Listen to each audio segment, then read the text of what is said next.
Welcome, my peeps, my peoples. Let's talk about Empire, season 4, episode 5. Let's start it off. We have Hakeem and, Cookie, Thirsty, basically talking to Hakeem's lawyer about the child custody battle, the case, and trying to see how the lawyer can assist Hakeem in keeping his daughter, Bella. And then we move on to, Andre messing around with the detective lady, still sleeping with her. I don't know if she has something up her sleeves. I don't know if she worked for Juliana or if she worked for Diane Dubois. She works for somebody because basically she's all acting like she doesn't want to share any information with Andre, but then she turns around and then shares some information with Andre. So, she's playing some mind games with him, and Andre's drinking, having sex, doing his thing. So, what's up with the medication, Andre? And so then we move on to, as they are sitting there, and we get back to Cookie and, Hakeem and the lawyer and Thirsty, and then TMZ pops up, and guess what? The story's out about Lucius Lyon having memory loss. He doesn't remember anything. He can't make music anymore and all that other good stuff. The secret is out. Miss Diane Dubois is doing her thing. And moving on from that, now there's a board meeting, and the board is having a meeting with Cookie and all the people that's on the board. Basically, Shine is throwing shade at Cookie, talking about Lucius can't remember nothing and all this other stuff. And basically they want to see if Lucius is okay. They want him to attend the meeting. They want to find out if the rumors are true about Lucius. And Cookie was like, you know what, how about, Cookie tells the board, how about if we have the press follow me around and follow Lucius around while we make this 20 album, 20 for 20. And so the board members, okay, that might help, that might work or whatever. And Shine is like, I think it's a bad idea. And Andre's just looking in the board meeting like, oh boy. So Lucius has to run home and get Lucius prepared for this press stuff. And it doesn't seem like she's worried about the situation because she feels like she can just pull it off right now. But then we get to Jamal. Jamal is with his boyfriend Warren, and they riding in the car, and they get out the car, and Jamal, meets up with Angela. Angela was like, oh, it's so good to see you here. I just want to hand you a subpoena because I need you to testify in Bella's hearing. And Warren is there, and Warren is looking, and so then Jamal was like, come on, man, why you gotta do this and all this other stuff, basically, because Jamal feels like, Angelo is salty because of what Cookie did to him. Of course he is. And so so then after that, Warren jumps in and was like, get out of here, stop bothering my boyfriend, basically. And so then that's when Angelo says, Jamal, have you ever wondered how the press found out about your father's illness? And then he looks directly at Warren and stares at him. And Jamal couldn't pick it up that Angelo was actually giving him the heads up and telling him what was going on. But Jamal feels like Angelo don't know what he's talking about because he's just salty. And also Jamal is so blind in love with Warren that he feels like, hey, it can't be him. It had to be Anika. It had to be somebody else, but it wasn't Warren. But it's like Jamal forgets that he told Warren his father's secret, and then all of a sudden now it's hitting the press. And Jamal can't put two to two together. Like, how dumb are the lying kids, man? They are just, they act like they didn't come from a father from the street, a mother that did 17 years in prison. But I guess they wasn't able to teach their kids common sense. So, and Warren is like, oh, I'm so glad Jamal is so dumb. He was like, and Jamal just played it off like it ain't nothing. Like he's just a hater. I was like, come on, Jamal, you can't be that stupid. But he is. So anyways, we get back to, and also Angelo says that, look, your girlfriend looks thirsty because it was in front of like a coffee shop. Oh goodness. Angelo is playing his role. And so we get to Becky, we get to the nurse, Claudia, and Thirsty and Cookie basically talking to Lucius, trying to get Lucius prepared for the reporters in the meeting and actually work in a studio and everything. And Cookie is insisting on Becky to be able to coach Lucius through the scenes with the reporters and everything, and just show him his way around the studio. And Becky was like, me show Lucius lying his way around the studio and how to make music. Cookie was like, girl, stop playing. You spend more time with Lucius in the studio than any of us. And that was a compliment. And so Becky's like, I don't want to do it, like but Becky ends up doing it. Basically, she ends up doing it. And so she's really trying to, help Lucius put on this fraud or whatever. So then they get to the studio. The reporters are there. They go to the first studio, and it's the lady singing one of Lucius's songs. And Lucius acts like he knows a little bit, putting on this show, talking about her, do this, do that, change it up or whatever. And, he gives a little speech, and he turns around and get confirmation from Cookie. But the reporters are looking like, okay. And it doesn't seem like it seems like for one moment Lucius was really saying something, and then Becky goes, oh, see, he's a genius, because he gives the lady in the studio a little advice about the situation, the lady with the bald head or whatever, the shaved head. And so then they go into Jamal's studio, and basically Jamal doesn't really want the reporters in there. He don't want to be bothered or whatever. And so the reporters ask Jamal, how do you feel about working on this song? It's kind of like an anti-gay song, and the words and the lyrics with all the fairy and things involved in the lyrics or whatever. It doesn't seem like Jamal was like, it's okay, it's all good, I got it. And Lucius was like, and it was like, Lucius, how do you feel about this? Lucius was like, I stand by every song I wrote. I stand by everything I've done. I can't change it. I'm not about to change it. And so then basically then they're talking about, okay, let's go to another studio 3, which was Shine's in. And then Lucius kind of get nervous and kind of shakes up a little bit. And the nurse, Claudia, she jumps in, was like, oh, maybe we might go somewhere else because Shine brings something out. And Lucius calls Shine moonshine, basically, or whatever. And so with that situation, also Lucius was in the first staff meeting. He was playing it off pretty well, but Shine knows that ain't Lucius, because he knows how Lucius is, because them two are just alike. And they got the gangsters in their blood and the gangster life in their heart.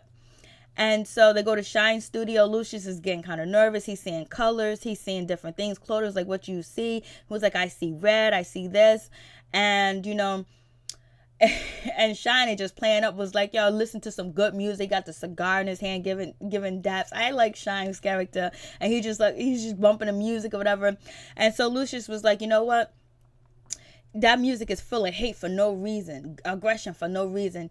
Work on it, and walks off. And so Lucius is all confused. Whatever. The porters are like, what's going on with this? It's like he's not conducting, a really critiquing, Shine's music or giving any type of input. So Lucius runs off, and the reporters are watching, and he runs off. He leaves, but he comes back with Eddie. And Eddie is his old friend that they used to make music together from many, many years ago. And I don't know if getting Eddie is a good idea, because I don't know what type of relationship Lucius and Eddie had. It seems like they had a good relationship, but how did they part ways? How is Eddie working in a restaurant and Lucius has this empire? Did Lucius steal from him? Did Lucius burn him? Because we know Lucius always burned bridges and path along his way as he climbed to the top. So is Eddie coming to help Lucius, or really at the end he's gonna turn on Lucius? And also, is Eddie down with Mrs. Dubois, Diane Dubois? Is Eddie really down with her? Because they seem like they have the same lingo and the same type of class. But we'll see, especially his grandkids going to all types of Ivy League colleges and things like that. So he had to bump into Miss Diane Dubois. Or is he down with Julia? It's just something that doesn't seem so genuine with Forrest Whitaker, or AKA Eddie. It seems like he might feel like, this empire was supposed to be his because he helped Lucius build it, and he doesn't have this type of empire. Or is him getting back into the music business, getting back into the studio, is going to want him to fight what Lucius what Lucius has or want to take what Lucius has, or is Lucius actually really do have a genuine friend that he hasn't screwed over that don't want to, hurt him. So anyways, moving on from that, we get to, so Eddie comes back, and he comes back with the press or whatever, and the press is like, oh my God, Eddie, because Eddie's a great, wonderful producer. He has made history in the music business, and to see him, because people haven't seen him in a long time, maybe he must have retired, probably like something like a Dr. Dre or whatever. So anyways, he comes back into the studio. He's working with Lucius. Everybody's so happy to see Eddie. They're working together. They get with Tiana, and Hakeem is not there because Hakeem is somewhere at Angelo's house yelling at Angelo, and end up first, before then, Warren goes to see Angelo and to yell at Angelo for trying to blow his cover or whatever. But before he can get inside the office, Angelo was like, oh, let me hang up, because Angelo was on the phone. Angelo was like, let me hang up the phone right now because this prostitute just walked into my office. I was like, Angelo, that was low down dirty. And so, Warren walks in and they're yelling back and forth. Warren calls Angelo a mama boy, talking about he messed up everything, because Angelo threatened to tell Mrs. Diane Dubois that Warren is actually in love with, Jamal or whatever. And Warren was like, if I got you fooled, that means I got him fooled. I'm doing my job. And and Angelo was like, yeah, whatever. Take your prostitute self somewhere else, and I'm going to tell mom to send you back from where you came from because you're no longer needed. And so that's when Warren is like, you're nothing but a mama's boy. You're the one that brought down the family in the first place. This is all your fault. So then there's a knock at the door, who is none other than Hakeem, trying to do something stupid because he wants to talk to Diane Dubois about the Bella custody situation. It's so sad that, not sad, but it's just disappointing that Hakeem can't confide into his mother what's going on, because this is going to come back and bite all of them, and he knows it is, but he thinks he can handle it. He can't handle nothing. He couldn't even handle the birth of his baby and taking care of his baby for the first couple of years, first a year or 5 months of her life or whatever. So, then he gets upset with Angelo, punch Angelo in the face. Angelo is like, okay, since you hit me, judge don't look at fathers beating up on other people, and follows with aggression and anger. So now Hakeem is upset. He's scared that he's going to lose custody of Bella. So now he wants to run to Cuba. He's with his friends. They're getting plane tickets. Not plane tickets. They're getting passports. They're going to take the Empire jet to Cuba because there's no extradition. And that's where we go. And he's going to call Tiana and see if she will come with him. But anyways, we'll get back to the studio with Eddie and Lucius. They're working with Tiana. And come to find out, this song, Pimp or whatever, is, Cookie's favorite song. And they're working on it. And it sounds good. The reporters are satisfied with this particular situation. So it's all good. Eddie tells, Lucius, go take a break, go eat something. Lucius goes into the office. And he ends up painting what Nurse Claudia. But Eddie goes into the studio where Jamal's at, and he listens to Jamal remake of the song, and he goes, Jamal, there's two different things. There's a remake and there's a remix, and this is like a remake. And this song is very important because I helped Lucius write this song. It was to fight against unfair speech, not being able to speak your mind or whatever. And he went to the government, and he went to the press for free speech, because the government was coming down on hip-hop music and things like that. So basically bring me back to 2 Live Crew and a lot of other rappers at one point in time where they couldn't say what they wanted to say. So and it seems like Eddie is like, schooling Jamal and telling, hey, Jamal, listen. Jamal was like, I can't say them lyrics. I can't say this. I can't say that, because, it says fairy this, it says fairy that. It's, it seems like an anti-gay song. And so that's when Uncle Eddie is like, yo, listen, we wrote the song 20 years ago. It was for the right of free speech and all this other stuff. But then, Eddie compromised with Jamal and said, with Jamal, and said, hey, listen, what about if you make it clear that the song is about free speech, put in some samples about free speech or whatever, and put it in with the song, and maybe it might sound different, because I want this song to be clearly about free speech, the most important thing. Jamal was like, oh, that sounds dope. So they're good. But it seems like Eddie is loving this too much, and he's really taking it serious, taking his role and his part serious, which he should. But it seems like he's going to want to be an Empire and probably want to push Lucius out.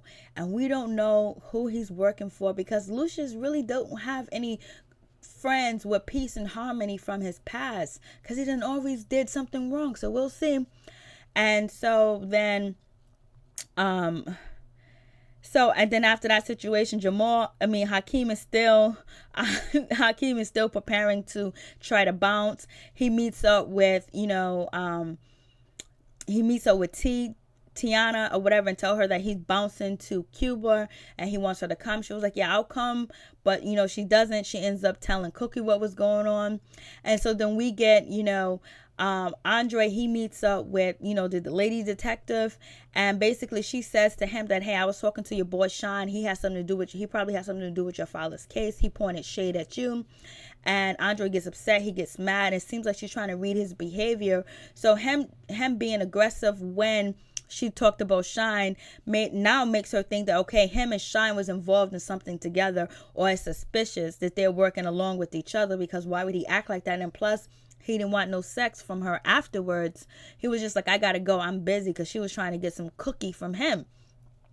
So then Andre goes to confront, Shine, and Shine was like, yo, I don't talk to cops. I ain't never talked to cops. So you tell me you never said nothing to the cops? He was like, nah, I didn't say shit to the cops. I don't talk to cops. It's you that talk to cops. It's you running around with the cops. Yeah, Andre, that's you. You're even sleeping with the detective on the case. So then, Andre said, you know what? If you're not gonna pit me against my family anymore. If you want to tell my family what we have done, then tell them what we have done. And he walked away. Andre is done. He's too through, because he ain't trying to go to jail, and he's just tired of the bullshit, people playing games with his mind, because he can't handle too much gameplay, especially since he's off his meds. And so I don't know what Shine is going to do. So it seems like the carpet is moving from under Shine's feet, that he's not going to be able to get control of Empire like he wants. Or maybe Shine might link up with Uncle Eddie to try to push Lucius out. So we'll see what happens with that situation. But I don't know. We'll see.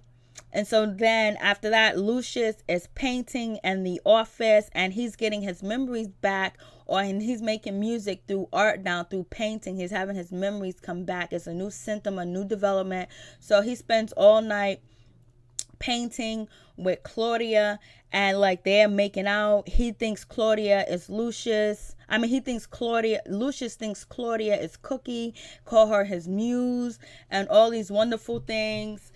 And it seems like it's all good. But she's falling in love with Lucius, but Lucius ain't falling in love with her, because he's realizing who he really loves, and that's Cookie. And when we left off last season, him and Cookie were supposed to travel the world together and be together and leave the Empire to the kids. So now he realized who Cookie is and how much he loves her, and he realized who his kids are.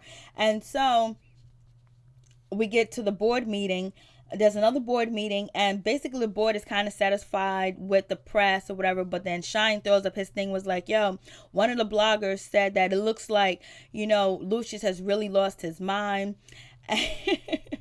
And so then, the board says, well, you're going to probably need assistant Cookie or help.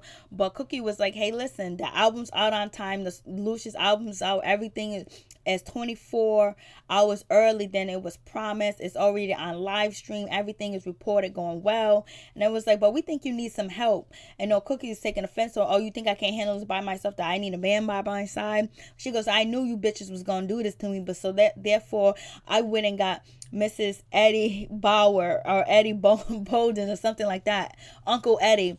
And then the board members are shocked, surprised, their mouth drops. And now Eddie's on the board. Eddie is going to be special advisor to Cookie, the CEO. The board is satisfied at this time. Cookie has to run, and go get Jamal. Go get Hakeem. Make sure he doesn't bounce with Bella. They hug. She gives him a speech, and he's gonna stay. They're gonna go to court. Cookie comes home, but before then, the nurse wakes up in the morning, and she has all these scars on her back. We see these scars, so it seems like Nurse Claudia has been through some trauma, some dramatic syndrome, something going on with her, that maybe she's been captive, she's been abused, and she has fell for Lucius. And Lucius like, I don't know what you're talking about. And she was like, oh, Lucius, I want to write a book. And it was like, write a book about what? And she was like, you're the artist, and I'm just your muse. And he was like, honey, you ain't my muse. Cookie's my muse. What are you talking about? She was like, well, you said I was your muse. I love you, Lucius. He was like, I don't love you. I don't know who you are, witch. And so and so the nurse is upset, and she was just like, what's going on, Lucius? Maybe your memories are kind of faulty. And so then Cookie walks in, and Cookie's trying to get ready to go to court with Hakeem for this custody battle of Bella. And then so Cookie walks in with the nurse arguing with Lucius, and the nurse says, Cookie, I really think you need to leave now, because Dwight is very confused now, so I need a moment with him. And then that's when the Lucius lying with his memory back comes and say, listen, I don't know who you are giving orders in my own house. You don't give orders in my house. He goes, I don't know who you think you are giving orders in my house. I think you need to leave, and I will have my staff send you a check. I was like, yo, and she was just shocked. She couldn't believe Lucius did her like that. And now she's seeing the real Lucius, but hopefully Lucius didn't say any confessions to her or tell her any deep secrets. And why does she have them scars? What has she been through? Is she going to be single white female? Is she going to be a stalker towards the Lions now? Did they just make another enemy? Like I said, Lucius make enemies everywhere he lie. So I don't know if Uncle Eddie is really his boy or not. And so this nurse, she is hurt. She thought she had Lucius, and Cookie was like, I knew she was crazy, but I didn't know she was this crazy. And so then Cookie was like, where you need to go? You got somewhere to go? Is there somewhere I can send you? Whatever. She was like, you know what? She calls security. She calls, the maid, and was like, yo, pack her stuff and send her on her way. I was like, ooh, boy. And then Lucius is trying to talk to Cookie to tell her he has his memory back. So now Lucius is back to being Lucius, and he's back to being dirty. The way he kicked her out, he was like, I don't know who you think you are giving orders in my house. You must got it totally confused. I don't know who you think you are giving orders in my house. You're the one that is confused. Only person around here confused is you giving orders in my house. I was like, Lucius, you took it there. So what do you guys think about the nurse? You think the nurse is going to come back and be coming after Lucius? Do you think Eddie's going to be coming after Lucius? What do you guys think? Do you think Hakeem is going to win this custody battle? And do you think Hakeem is ever going to tell his parents that the person that kidnapped Bella was none other than Mrs. Diane Dubois? And, Hakeem came close to telling Tiana that, Bella was kidnapped by Mrs. Dubois. So we'll see, Diane Dubois. So we'll see what happens. Anyways, peace. I'm out. One love to my peeps and my peoples.